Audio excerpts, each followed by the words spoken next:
Magandang araw mga kababayan. Sa politika ng Pilipinas, bihira tayong makakita ng lider na bata, tahimik. Pero ramdam ang epekto. Kaya ang tanong ng marami, may pag-asa pa ba talagang maging Pangulo ng Pilipinas si Pasig City Mayor Vico Soto?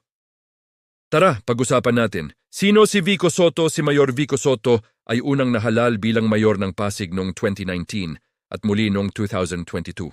Anak siya ng showbiz icons na sina Vic Soto at Connie Reyes, pero malinaw na hindi niya ginamit ang kasikatan ng magulang niya para sumikat sa politika. Mas nakilala siya dahil sa transparency sa paggamit ng pondo digitalized na proseso sa City Hall anti-corruption drive. Maayos na COVID-19 response. Para sa marami, siya ang simbolo ng pwede palang ganito ang gobyerno. May na-vacate na isip na presidentiable siya. Unang-una, malinis ang imahe niya. Sa bansang pagod na sa iskandalo, malaking bagay ang isang leader na walang bahid ng korupsyon.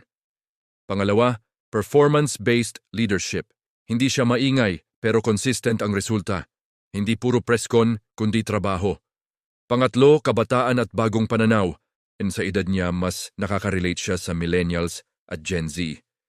Mga botanteng dumarami at nagiging mas kritikal. Magabalakid sa pagiging pangulo pero hindi rin madali ang lahat. Una, kulang pa sa national experience, mayor pa lang siya. Wala pa siyang exposure sa foreign policy, defense, at national economic management, mga kritikal sa pagkapangulo. Pangalawa, wala siyang sariling political machinery. Sa Pilipinas, mahalaga pa rin ang partido, pondo, at makinarya lalo na sa national elections. Pangatlo, ayaw pa niyang tumakbo. Sa ngayon, paulit-ulit niyang sinasabi na focus muna siya sa Pasig at wala pa sa isip niya ang mas mataas na posisyon. Teaming at political maturity. Sa politika, timing ang lahat. Maraming nagsasabi na kung tatakbo siya agad, baka masunog lang ang pangalan niya. Mas mainam daw na maging gobernador. O senador muna, palawakin ang experience at network.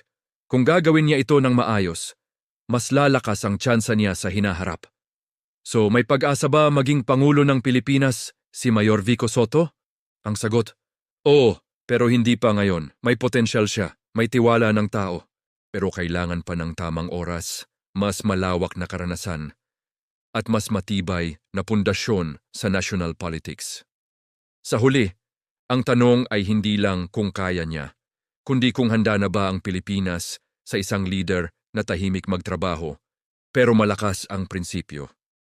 Ikaw, anong tingin mo? Handa ka na ba sa isang Pangulong Vico Soto sa hinaharap? I-comment mo ang opinyon mo at huwag kalimutang mag-like, share at subscribe.